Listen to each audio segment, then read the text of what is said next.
Wala tayong pang-ulam. Kaya lalagay naman natin to. Isa lang muna. Kasi nasira yung isa. Ito lang muna. Baka makakuha tayo ng bangus or hipon, alimango. Dito natin ilalagay sa aking fish pond. So tara. So guys, lalagay natin tong trap na to. Isa lang muna. Ang pain ko ay banak. Malalim kasi sa sapa. Sobrang ulan. Kaya ba ngayon. So ito guys. Sana makahuli. Para may pangulam tayo. Ito ko na lang lalagay. Ganito lang eh.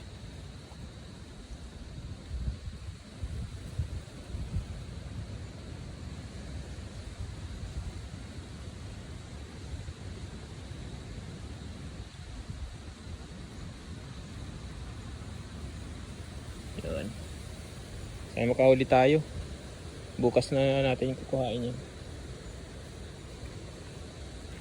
Baha. Ito sa ating fish pond.